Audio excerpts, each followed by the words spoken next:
ಶ್ರೀಮತೆ ರಾಮಾನುಜಾಯ ನಮಃ. ವಿಷ್ಣು ಸಹಸ್ರನಾಮದಲ್ಲಿರುವ 250ನೆಯ ತಿರುನಾಮ ವಿಶಿಷ್ಟ. ಶ್ರೀರಾಮನ ಪಟ್ಟಾಭಿಷೇಕದ ದಿನ ಸರೆಯೂ ನದಿಯ ಪವಿತ್ರ ನೀರಿನಿಂದ ತುಂಬಿದ 100 ಚಿನ್ನದ ಕಳಶಗಳನ್ನು ಸಭೆಯಲ್ಲಿ ಇಡಲಾಗಿತ್ತು. ಇಡೀ ಅಯೋಧ್ಯೆಯನ್ನು ಹೂವಿನ ಹಾರಗಳಿಂದ ಮತ್ತು ಬಾವುಟಗಳಿಂದ ಅಲಂಕರಿಸಿದ್ದರು. ನವರತ್ನಗಳಿಂದ ಅಲಂಕರಿಸಿದ ಚಿನ್ನದ ಕಿರೀಟವೂ ಸಿದ್ಧವಾಗಿತ್ತು. ಪ್ರಜೆಗಳೆಲ್ಲ ತುಂಬ ಸಂತೋಷದಲ್ಲಿದ್ದರು. ಎಲ್ಲೆಡೆ ವೇದ ಮಂತ್ರಗಳ ಧ್ವನಿ ಕೇಳಿಸುತ್ತಿತ್ತು. ಆದರೆ ಕೆಲವೇ ಗಂಟೆಗಳಲ್ಲಿ ಆ ಸಂತೋಷವೆಲ್ಲ ದುಃಖವಾಗಿ ಬದಲಾಯಿತು. ವಿಧಿಯ ಕಾರಣದಿಂದ ರಾಮನ ಪಟ್ಟಾಭಿಷೇಕ ನಿಂತು ಹೋಯಿತು. ಅಷ್ಟೇ ಅಲ್ಲ, ರಾಮನು 14 ವರ್ಷಗಳ ಕಾಲ ಕಾಡಿನಲ್ಲಿ ವಾಸಿಸಬೇಕಾದ ಪರಿಸ್ಥಿತಿ ಬಂತು. ಯಾವುದೇ ಸಾಮಾನ್ಯ ಮನುಷ್ಯನಿಗೆ ಇಂತಹ ಘಟನೆ ತಟ್ಟನೆ ನಡೆದರೆ ಮನಸ್ಸಿಗೆ ತುಂಬ ಬೇಸರವಾಗುತ್ತಿತ್ತು, ಕೋಪವೂ ಬರುತ್ತಿತ್ತು. ಆದರೆ ಶ್ರೀರಾಮನು ಎಲ್ಲವನ್ನೂ ಒಂದೇ ರೀತಿಯ ಮನಸ್ಸಿನಿಂದ ಸ್ವೀಕರಿಸಿದನು.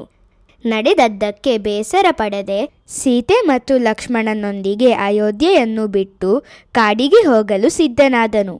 ಮಹಾಕವಿ ಕಂಬನ್ ತನ್ನ ರಾಮಾಯಣದಲ್ಲಿ ಹೀಗೆ ಬರೆಯುತ್ತಾರೆ: ರಾಮನಿಗೆ ನಿನಗೆ ಪಟ್ಟಾಭಿಷೇಕ ಎಂದಾಗ ಅವನ ಮುಖವು ಹೊಸದಾಗಿ ಅರಳಿದ ಕಮಲದಂತೆ ಹೇಗೆ ಅರಳಿತೋ, ನೀನು ಕಾಡಿಗೆ ಹೋಗಬೇಕು ಎಂದಾಗಲೂ ಅದೇ ರೀತಿ ಪ್ರಸನ್ನವಾಗಿತ್ತು.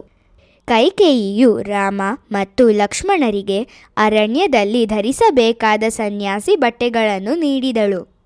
ಅರಣ್ಯಕ್ಕೆ ಹೋಗುವ ಮೊದಲು ರಾಮ, ಲಕ್ಷ್ಮಣ ಮತ್ತು ಸೀತೆ ತಪಸ್ವಿಗಳಂತೆ ಜೀವನ ನಡೆಸುವ ಸಂಕಲ್ಪ ಮಾಡಿದರು. ಅದರ ಸಂಕೇತವಾಗಿ ರಾಮ ಮತ್ತು ಲಕ್ಷ್ಮಣರು ಆಲದ ಮರದ ರಸವನ್ನು ಬಳಸಿ ತಮ್ಮ ಕೂದಲನ್ನು ಕಟ್ಟಿಕೊಂಡರು. ವಾಲ್ಮೀಕಿ ಮಹರ್ಷಿಗಳು ಕಾಡಿನಲ್ಲಿ ನಡೆಯುತ್ತಿದ್ದ ರಾಮನನ್ನು ತುಂಬ ಸುಂದರವಾಗಿ ವರ್ಣಿಸಿದ್ದಾರೆ.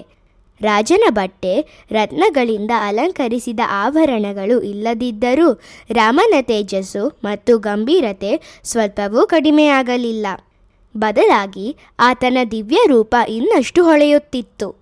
106 ವರ್ಷಗಳಿಂದ ಕಾಡಿನಲ್ಲಿ ತಪಸ್ಸು ಮಾಡುತ್ತಿದ್ದ ಮಹರ್ಷಿಗಳು ಕಾವಿ ಬಟ್ಟೆ ಧರಿಸಿದ್ದ ರಾಮನನ್ನು ನೋಡಿದ ತಕ್ಷಣ ಆತನಿಗೆ ಗೌರವದಿಂದ ತಲೆಬಾಗಿ ನಮಸ್ಕರಿಸಿದರು.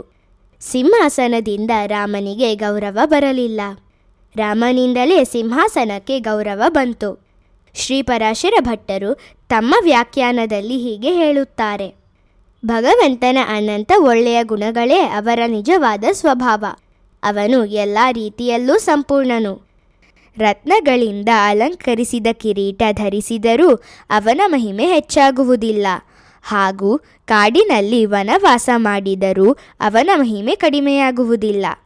ಭಗವಂತನು ಸೂರ್ಯನಿಂದ ಬೆಳಕನ್ನು ಪಡೆಯುವುದಿಲ್ಲ, ಬದಲಾಗಿ ಸೂರ್ಯನಿಗೂ ಬೆಳಕನ್ನು ಕೊಡುವವನೇ ಅವನು.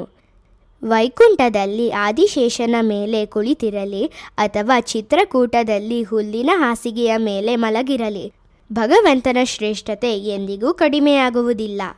ವಿಶಿಷ್ಟ ಎಂಬ ತಿರುನಾಮದ ಅರ್ಥ ಎಲ್ಲರಿಗಿಂತ ಶ್ರೇಷ್ಠನಾದವನು.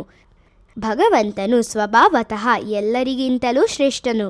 ತನ್ನ ಶ್ರೇಷ್ಠತೆಯನ್ನು ತೋರಿಸಲು ಅವನು ಯಾರ ಸಹಾಯವೂ ಪಡೆಯಬೇಕಾಗಿಲ್ಲ. ನಾವು ಪ್ರತಿದಿನ ವಿಶಿಷ್ಟಾಯ ನಮಃ ಎಂದು ಜಪಿಸಿದರೆ ಜೀವನದಲ್ಲಿ ಎಂತಹ ಪರಿಸ್ಥಿತಿ ಬಂದರೂ ಮನಸ್ಸನ್ನು ಶಾಂತವಾಗಿ ಮತ್ತು ಸ್ಥಿರವಾಗಿ ಇಟ್ಟುಕೊಂಡು ಕಷ್ಟಗಳಿಂದ ಅಲುಗಾಡದೆ ದೃಢವಾಗಿ ಇರಲು ಭಗವಂತನು ನಮಗೆ ಶಕ್ತಿ ನೀಡುತ್ತಾನೆ. ಶ್ರೀಮತೆ ರಾಮಾನುಜಾಯ ನಮಃ.